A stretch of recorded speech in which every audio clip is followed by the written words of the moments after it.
Beautiful. I have the temperance movement. A pleasant peace I feel in my melon right now. Love that band. That one is one of my favorite tunes. I used to dance down the redwood roads to that one a lot.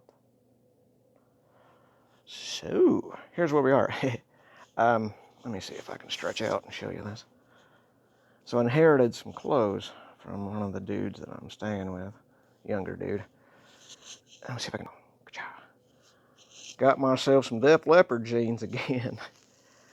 And I thought I would tell the story. Oh yeah, and he's got these cool looking cowboy shirts. So that's what I'm doing. I'm rocking the Leppard jeans and the cowboy shirt. Let me spin this back around now so you have the visual. Is this me? Yeah. Oops. Yeah. There we go. Get comfy. Um, so set the Wayback Machine to, let me see. I gotta put this down because I shake and I don't want to give you guys a seasickness. I gotta figure out how to do that better. God damn it, I need a cameraman. Hang on. Are you gonna stay? Stay right there. I should probably grab my notebooks. I know I'll say something I want to write down here. Set the Wayback Machine to 1980, late 80s. I think it's 89 or 90, 89, 90, 88, 80. Fuck, I don't know.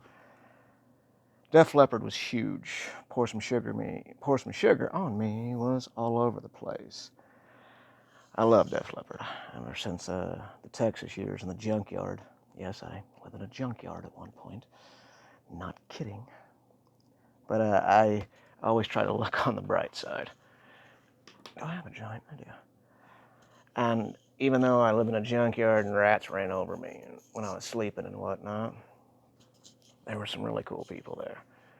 One of them's name was Troy. Troy was the son of the junkyard owner, high school kid. Loved his cars. And always, when he moved everywhere, he would slide and snap. He always had a thing to it. He introduced me to Def Leppard, because the dude was my idol. He'd let me sit in his cars, and we would, Unter Gleaming, Glamming, Globen. And I was hooked. Where's my lighter? Oh, it's over here. Hang on. He's stretching, stretching, stretching. He got it. Oh, that's really tiny. That's what she said. Let's see. I'll wait a second because my weed jar is holding up the phone. So I got hooked on Def Leppard. Come back to Indiana, get to high school, blah, blah, blah. Def Leppard gets huge. In the video, he's got the Holy Jean thing going on, kind of like what I just showed you there. It's back in style now. And I decided to cut holes in my jeans and be the cool kid. All my close friends, they're kind of Midwest good guys that ride their bikes and stuff like that doesn't exactly show up every day on their doorstep. So I get to this big party, and I told my aunt and uncle that I was going to go down to this place called Haspin and ride bikes. I lied. I go to this big party, and my two buddies, and they're good friends. I mean, they're great guys. I don't want to say their names here because I haven't asked them permission yet, and I don't do that because y'all send me messages. So I'm sitting on the porch, and I have my first or second beer, and my buddies come up, and they're like, what the hell is up with your jeans? I was like, oh, no, man, this is cool. I'm going to try and do the visual for you because here's what happened next. They were on each side of me, and each one of them grabbed a hole, and they were just going to rip the jeans more.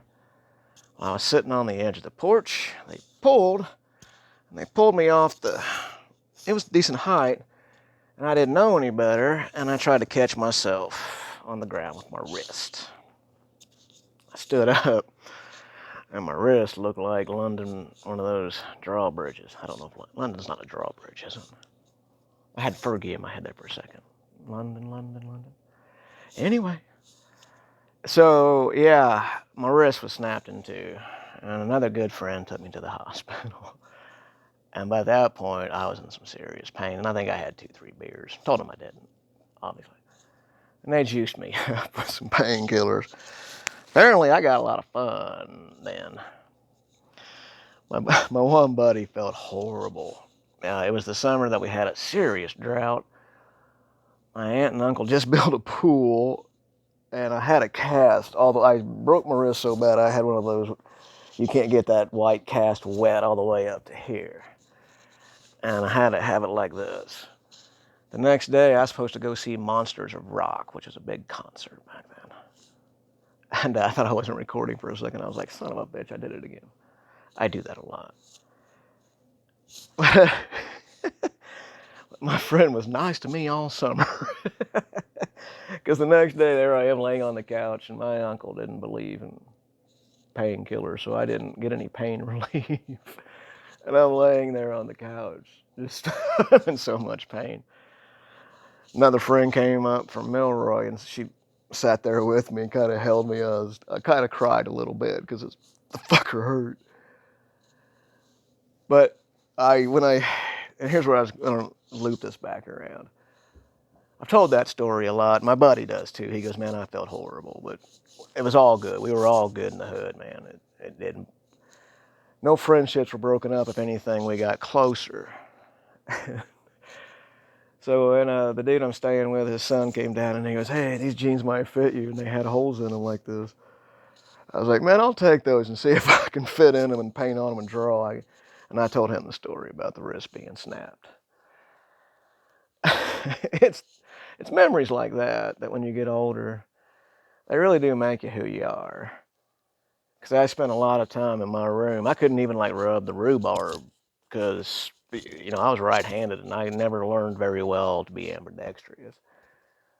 So that summer, during the drought and can't get in our brand new pool, I learned how to go inside my head, and I really wrote a lot of stuff that summer. Now, actually, I didn't write it. I recorded it and wrote it later. Learned that from my grandfather. I think I may have still had that black tape recorder he had too at that time. But I'd record everything. That summer kind of helped me become the writer and storyteller I am. It's the little things in life, or the big things.